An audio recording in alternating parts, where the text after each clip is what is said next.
ఓం శ్రీ మాత్రే నమః. మనకున్న ఎన్నో జాతక సమస్యలేంటి, జీవితంలో ఉన్న ప్రతి ఒడిదుడుకుల నుండి బయటపడాలి అంటే 14వ తారీఖు వచ్చే సంకష్టహర చతుర్థి రోజున కొన్ని పరిహారాలను చేసుకున్నట్లయితే వాటి నుండి విముక్తి పొందటానికి అవకాశం ఉంటుంది. ఈ నెల జూన్ 14వ తారీఖు శనివారం నాడు సంకటహర చతుర్థి వచ్చింది.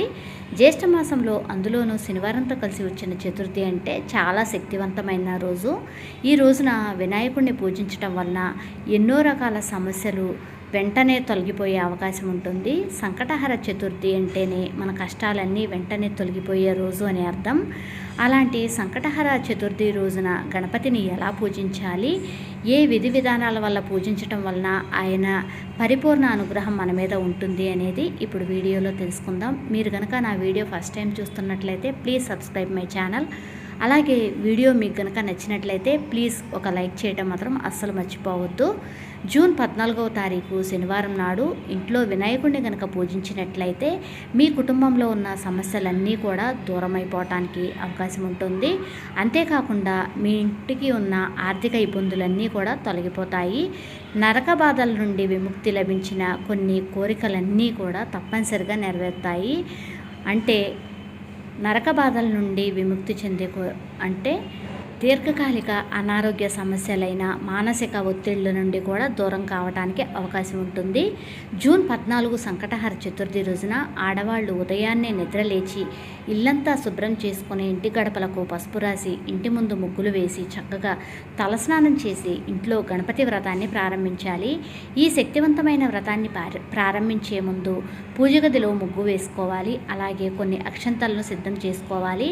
ఎరుపు రంగు అక్షంతలతో పూజ చేయటం వలన మీరు చేసే పూజకు రెట్టింపు పుణ్య ఫలితం దక్కుతుంది. కాబట్టి ఎరుపు రంగు పూలతో గణపతిని అలంకరించి పూజ గదిలో ఒక చిన్న దీపం వెలిగించండి. దీపం ప్రమిదిలో ఆవు నెయ్యి కానీ నువ్వుల నూనె కానీ వేసి అందులో 5 ఒత్తులు ఉంచి దీపం వెలిగించగానే మీరు దీపానికి నమస్కారం చేసుకొని దీపం దగ్గర ఒక పుష్పం సమర్పించి పూజ గదిలో దీపం వెలిగించిన తర్వాత గణపతి ఫోటో ముందు ఒక ఎర్రటి వస్త్రాన్ని పరిచి అందులో 3 గుప్పెళ్ల బియ్యం, 2 వక్కలు, 2 ఎండు ఖర్జూరాలు, అలాగే 11 రూపాయి బిళ్ళలను ఉంచి ఆ ఎరుపు రంగు వస్త్రంతో గణపతికి ముడుపు కట్టాలి.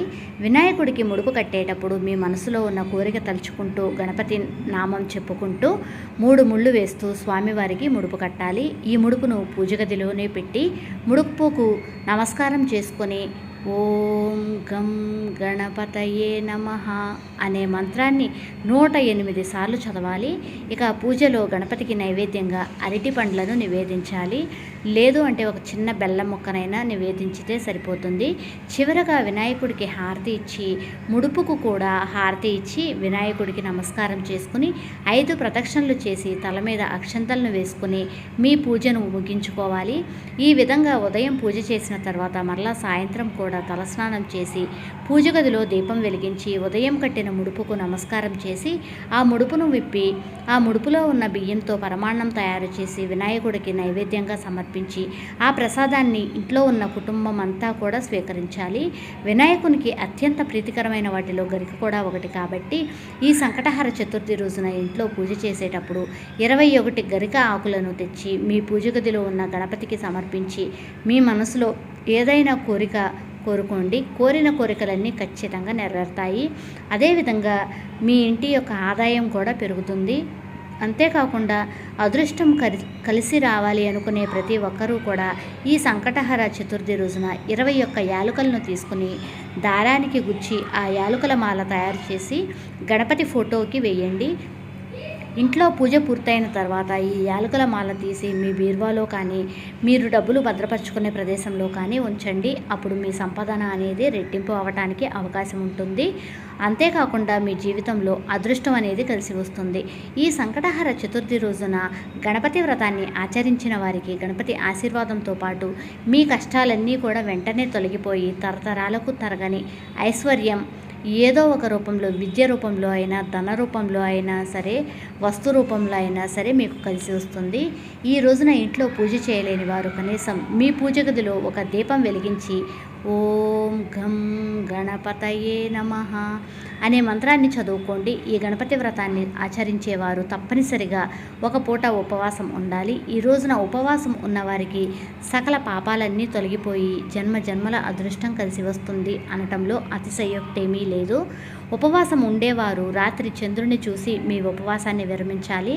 అయితే ఉపవాసం ఉండలేని వారు ఉల్లిపాయ కానీ, వెల్లుల్లి కానీ తినకుండా మాంసాహారానికి దూరంగా ఉండాలి. అలాగే మధ్యాహ్న సమయంలో అస్సలు నిద్రపోకూడదు. ఈ సంకటహర చతుర్థి రోజున ఏదైనా గణపతి ఆలయానికి వెళ్ళి గణపతికి 11 ప్రదక్షిణలు చేయండి. మీ కోరికలు తప్పక సిద్ధిస్తాయి. ముఖ్యంగా అప్పుల సమస్యలతో ఇబ్బంది పడేవారు గణపతి ఆలయంలో నెయ్యి దీపం వెలిగించండి. అప్పుల సమస్యలన్నీ కూడా వెంటనే తీరిపోతాయి.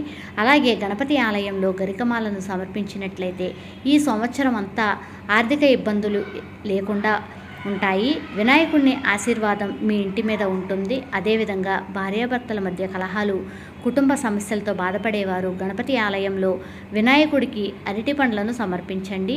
కుటుంబ సమస్యలన్నీ కూడా తొలగిపోతాయి. ఇక మీ ఇంటికున్న అష్ట దరిద్రాలు తొలగిపోయి డబ్బు పరంగా కలిసి రావాలి అనుకుంటే ఆ సంకటహార చతుర్థి రోజున ఒక నిమ్మకాయను ఎర్రటి వస్త్రంలో కట్టి మీ ఇంటి గుమ్మానికి కట్టండి. ఇలా గనక చేసినట్లయితే ఆర్థిక పరంగా బాగా కలిసి వస్తుంది.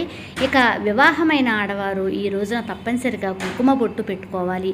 ఏ స్త్రీ అయితే కుంకుమ బొట్టు పెట్టుకుంటుందో ఆ స్త్రీకి దీర్ఘసుమంగళి ప్రాప్తి వర్ధిల్లుతుంది. ఇక జాతక దోషాలతో ఇబ్బంది పడేవారు, శని దోషాలతో బాధపడేవారు జమ్మి చెట్టుకు ప్రదక్షిణలు చేయండి. మీ జాతకంలో ఉన్న దోషాలన్నీ తొలగిపోతాయి. రావి చెట్టులో లక్ష్మీనారాయణులు కొలువై ఉంటారు కాబట్టి ఈ రోజున రావి చెట్టుకు ప్రదక్షిణలు చేస్తే విష్ణుమూర్తి సంపూర్ణ అనుగ్రహం లభిస్తుంది. జిల్లేడు మొక్కను వినాయకుని యొక్క మొక్కగా భావిస్తారు కాబట్టి ఈ సంకటహర చతుర్థి నాడు పెళ్లి కాని వ్యక్తులు, అలాగే వివాహం ప్రయత్నాలు చేసేవారు జిల్లేడు మొక్కకు పసుపు నీళ్లు పోస్తే త్వరగా వివాహ గడియలు ఏర్పడతాయి అని మన శాస్త్రాలు చెప్తున్నాయి. అంతేకాకుండా మంచి సంబంధంతో వివాహం అనేది కుదురుతుంది. ఇక ఉద్యోగం కోసం ఎదురు చూసేవారు గోమాతకు ఆహారాన్ని తినిపించండి. సత్వరమే ఉద్యోగం ప్రాప్తిస్తుంది. అలాగే పేదలకు దానం చేస్తే 1,000,000 రెట్ల పుణ్య ఫలితాన్ని పొందవచ్చు. ఈ విధంగా గణపతి వ్రతాన్ని ఆచరించి మీకు ఏ విధంగా అవకాశం ఉంటే ఆ విధంగా ఈ వ్రతాన్ని ఆచరించడానికి ప్రయత్నించండి. అలాగే ఆ గణపతి యొక్క సంపూర్ణ అనుగ్రహానికి పాత్రులు కండి. మీకు గనక ఈ వీడియో నచ్చినట్లయితే ప్లీజ్ లైక్ చేయండి. మీ ఫ్రెండ్స్కి ఈ ఇన్ఫర్మేషన్ని షేర్ చేయండి. Thank you for watching. Please subscribe my